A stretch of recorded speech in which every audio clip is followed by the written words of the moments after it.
আজি আমি ডিসকাস কৰিম ৰিফ্ৰ্যাকশন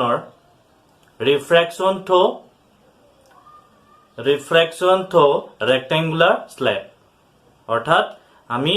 ৰেক্টেঙ্গুলাৰ স্ল্যাব এখনৰ মাজেদি ৰিফ্ৰ্যাকশন কেনেদৰে হয় সাপোজ ৰে এডাল যদি এখন ৰেক্টেঙ্গুলাৰ গ্লাসৰ স্ল্যাব এখনৰ মাজেদি যদি আমি যাব দিও অৰ্থাৎ গ্লাস এটুকুৰাৰ মাজেদি যদি আমি ৰে এডাল যাব দিও লাইটৰ তেতিয়া কেনেকুৱা ধৰণৰ পৰিঘটনা হয় তাৰ ওপৰত আজি আমি ডিসকাস কৰিম ঠিক আছে এতিয়া আমি প্ৰথম চাও কেনেকুৱা ধৰণে এয়াৰৰ পৰা গ্লাছলৈ যাওতে ৰিফ্ৰ্যাকশন হয় ঠিক আছে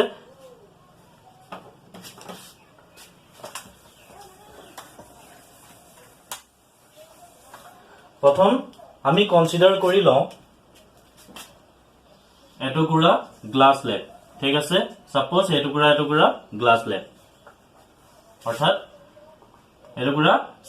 শেপটো কেনেকুৱা ৰেক্টেঙ্গুলাৰ শেপ ঠিক আছে সাপোজ মই ধৰি ললো পি কিউ আৰ এস এটুকুৰা ৰেক্টেঙ্গুলাৰ শেপ গ্লাস লেব ঠিক আছে তো এতিয়া আমি চাও ইয়াত যদি এডাল ৰে ইনসিডেন্ট হয় কেনেকুৱা ধৰণে ৰিফ্ৰ্যাকশন হয় সাপোজ এটো হৈছে এয়াৰ মিডিয়াম আৰু এটো কি হৈছে গ্লাস মিডিয়াম ধৰি ললো এডাল ৰে এ বি এডাল ৰে কোড ইনসিডেন্ট হৈছে B পয়েন্টত P Q সারফেসখনত A B এডাল ইনসিডেন্ট হৈছে যেটো পয়েন্টত ইনসিডেন্ট হৈছে তাতে আমি কি কৰো এডাল নৰমাল ড্ৰ কৰো সাপোজ এডাল হৈছে নৰমাল ধৰি ললো এন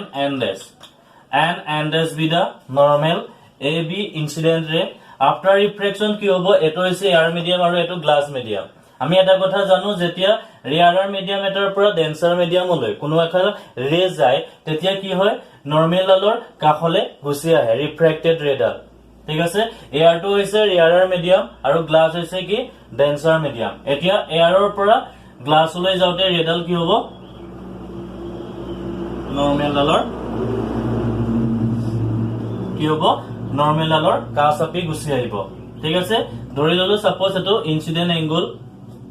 I1 সাপোজ এটো ৰিফ্ৰ্যাক্টেড এংগল ইয়াতে ধৰি ললো R1 ঠিক আছে এতে আকৌ গৈ পেলাই ৰেডাল কোড পৰিছেগে এস আৰ সাৰফেসখনত পৰিছেগে ইয়াতে আমি আকৌ এডাল নৰমাল ড্ৰ কৰো ঠিক আছে তো এই পয়েন্টটো আমি ধৰি ললো সাপোজ সি ইয়াত পৰাৰ পিছত ৰেডাল কি হ'ব এবা ডেন্সাৰটো কোড গৈছে ৰেয়াৰৰ মিডিয়ামত গৈছে ইয়াত পৰাৰ পাছত ৰেডাল নৰমাল ডালৰ পৰা আঁতৰি যাব ঠিক আছে নৰমাল ডালৰ পৰা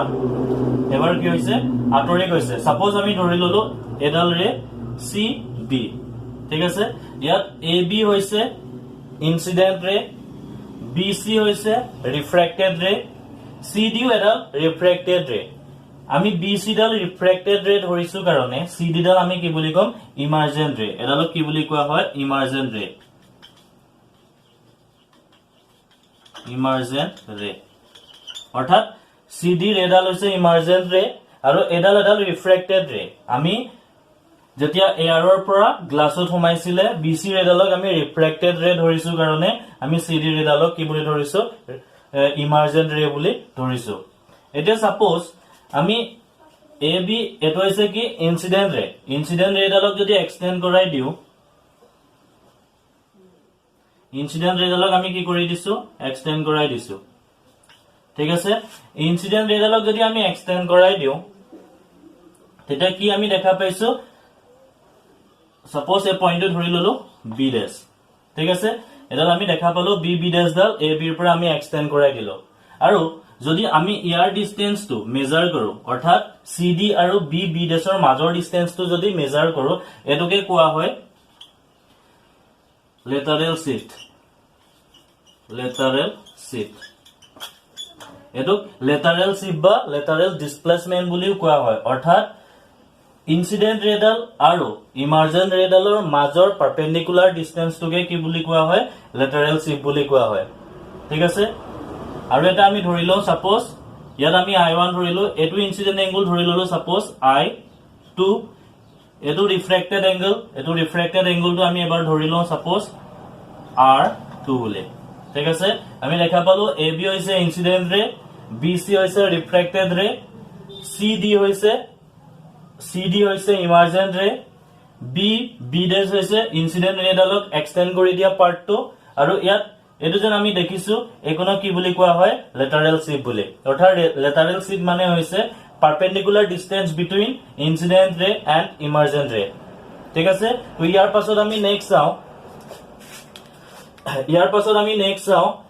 এই ৰে দুডাল বি বি ডেছ আৰু চি ডি পেৰেল হয় নে নহয়, অৰ্থাৎ পেৰেল হয় নে নহয় আমি সেইটো চাবৰ কাৰণে এটা কথাই কম্পেয়াৰ কৰিম যে এই এংগুলটো আৰু এই এংগুলটো ইকুৱেল হয় নাই, অৰ্থাৎ এইটো যিটো এংগুলত অৰ্থাৎ ইনসিডেন্ট ৰেডাল যিটো এংগুলত ইয়াত ইনসিডেন্ট হৈছিল পি কিউ সাৰফেসখনত যিটো এংগুলত ইনসিডেন্ট হৈছে আৰু সেই একেটা এংগুলতে এছ আৰ সাৰফেসৰ পৰা ওলাই গৈছে যদি আমি তেতিয়া ক'ব পাৰিম যে C D and B B dash parallel, অৰ্থাৎ ইনসিডেন্ট ৰেডাল আৰু ইমাৰ্জেন্ট ৰেডাল ইডালৰ লগত সিডাল পেৰেল। ঠিক আছে, তো নেক্সট চাওঁ আমি ইহঁতি পেৰেল হয় নে নহয়।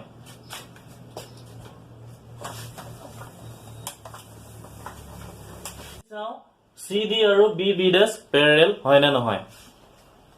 প্ৰথম আমি কম্পেয়াৰ কৰি চাওঁ, এইটো হৈছে এয়াৰ মিডিয়াম আৰু এইটো হৈছে কি গ্লাছ মিডিয়াম। এতিয়া আমি চাওঁ এয়াৰৰ পৰা গ্লাছলৈ যাওঁ, স্নেলছ লটোৰ পৰা আমি কি পাম ইয়াত। ঠিক আছে, according to স্নেলছ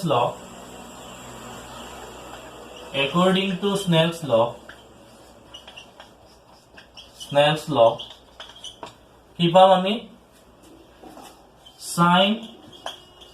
I1 by sin R1, that is sin incident angle. This is equal to কি হ'ব mu air to ধৰি ললো a, glass to ধৰি ললো suppose g, that is refractive index of glass with respect to air. Suppose this is equation number 1. Similarly, এতিয়া যদি আমি চাওঁ এটো আছিলে কোড, এটো ইকুৱেশন আছিলে এয়াৰৰ পৰা গ্লাছলৈ যাওঁতে। ঠিক আছে, নাও from glass to air, তেতিয়া আমি স্নেলছ লৰ পৰা কি পাম, তেতিয়া আমি কি ধৰিছো এটো এংগল ইনসিডেন্ট এংগলটো আমি ইয়াত ধৰি লৈছো I2 আৰু ৰিফ্ৰেক্টেড এংগলটো ধৰি লৈছো R2, অৰ্থাৎ এটো হৈছে গ্লাছ মিডিয়াম আৰু এটো হৈছে এয়াৰ মিডিয়াম। এতিয়া আমি কি পাম sin I2 by sin R2 equal to কি হ'ব mu GA,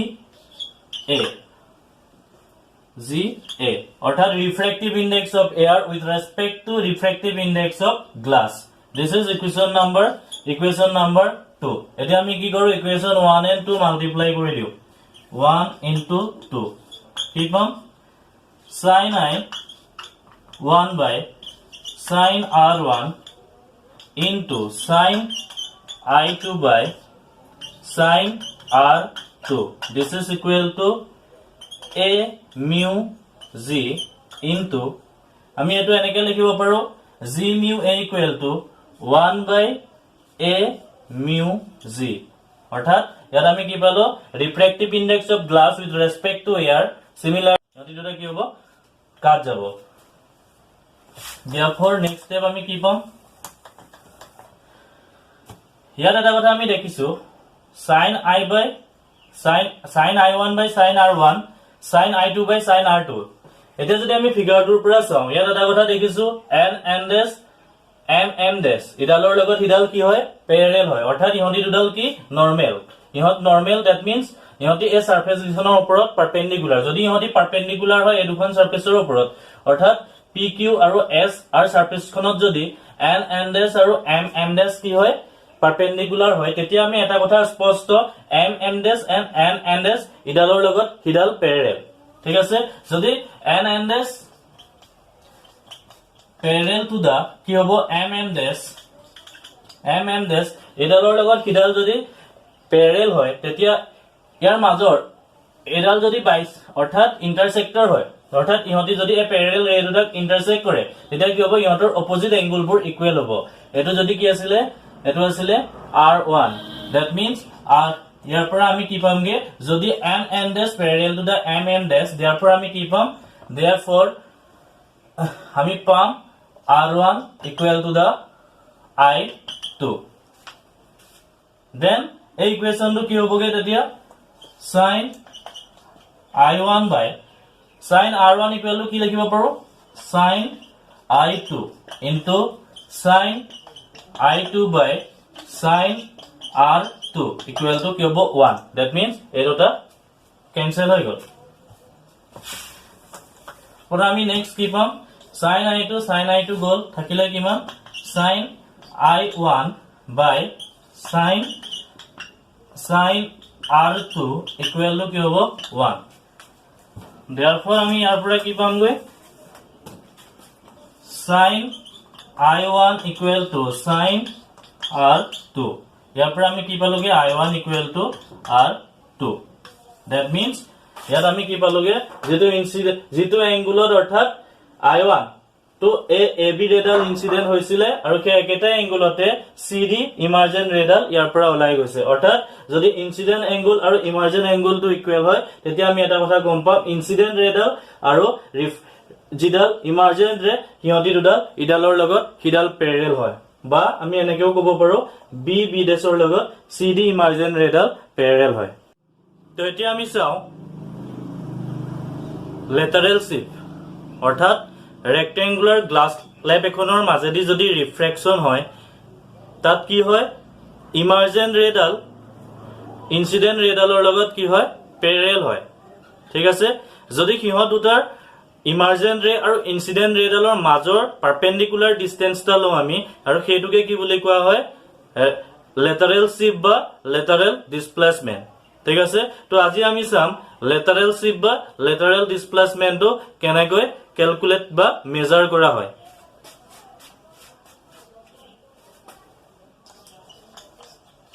lateral shift it is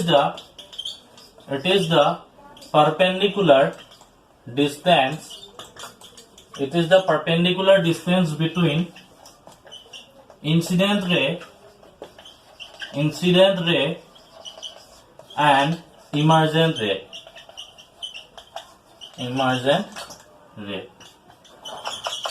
ঠিক আছে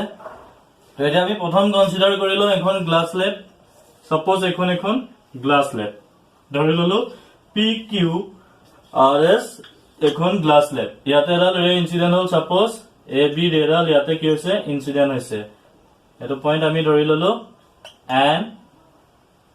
বা এটো না লাগে আমি ইয়াত B ধৰি ললো এটো B ড্যাশ ঠিক আছে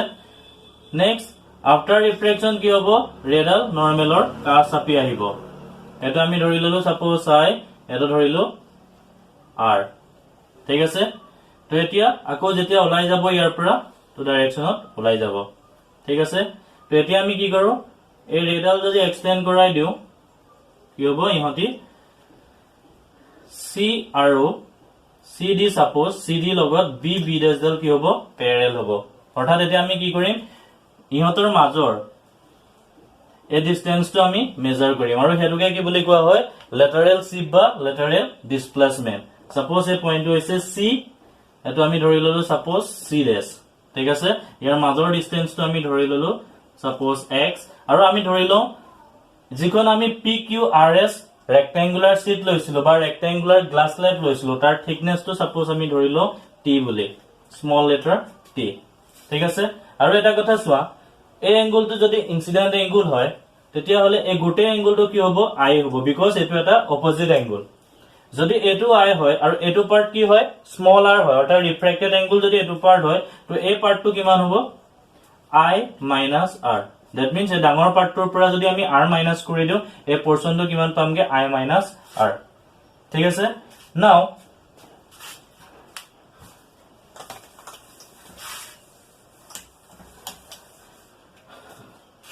ইয়াৰ পৰা ঠিক আছে তো ইয়াৰ পৰা যদি আমি চাও ট্ৰায়াঙ্গল B dash C from triangle B dash C we get আমি কি পাম cos r equal to আমি ইয়াত কি পাম suppose এই এংগলটো কিমান হ'ব 90 ডিগ্ৰী এটো হৈছে r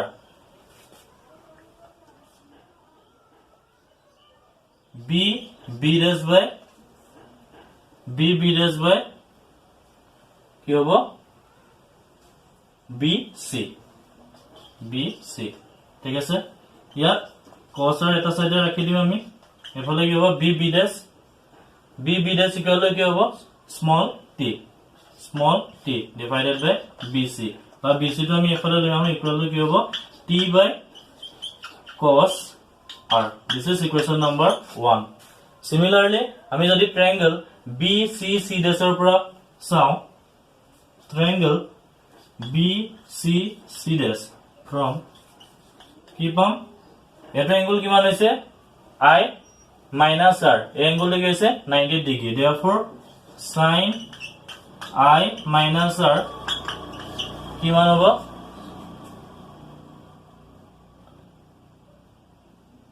CC dash by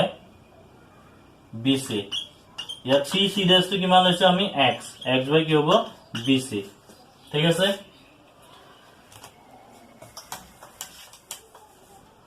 এতিয়া আমি কি পালোগে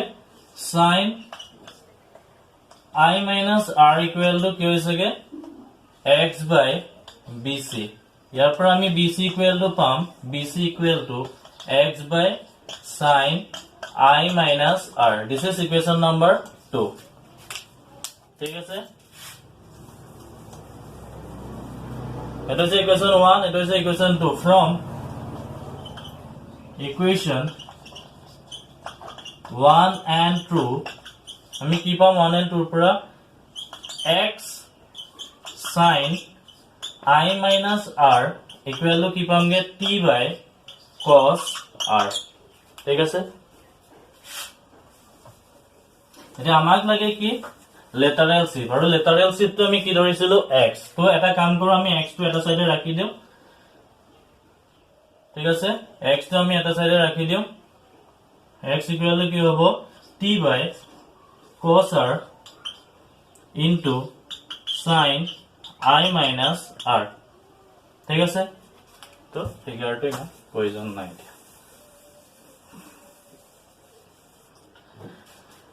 নাস r ইয়াৰ পৰা আমি কি পামগৈ t by cos r sin a minus b এটো ভাঙি দিও আমি কি পাম sin a cos b minus cos a sin b ঠিক আছে এবাৰ আমি কি কৰো cos টো ভিতৰত ভৰাই দিও এটা কি হ'ব t equal to t into sin I minus divided by cos r ঠিক আছে নেক্সট আমি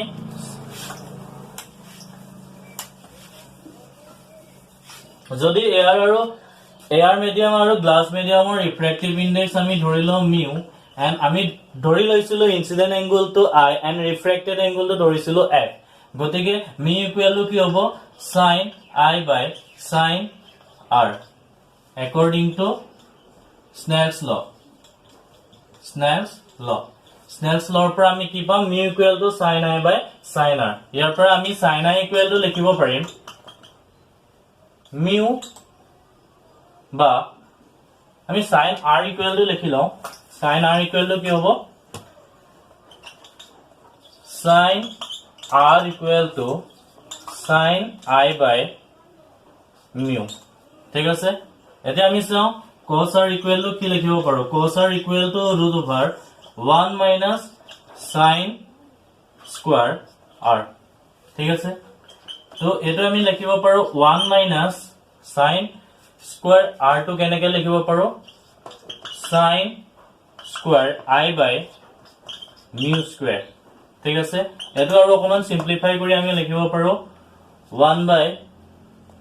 mu 1 minus sin square I by 1 minus mu square minus 1 mu square minus sin square I ওপৰত কি আহিব হাফ ঠিক আছে নেক্সট আমি কি কৰো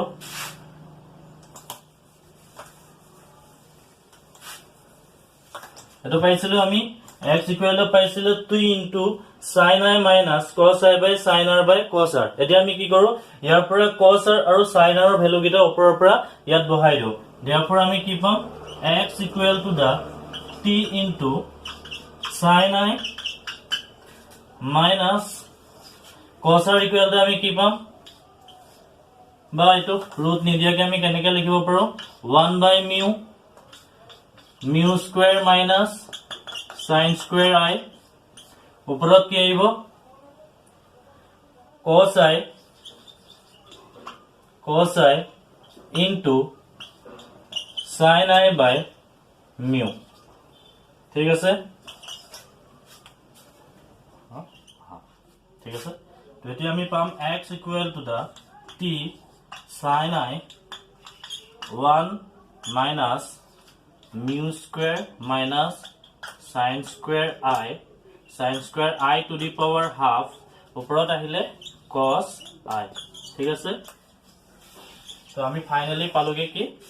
x equal to t sin I 1 minus cos I by mu square minus sin square I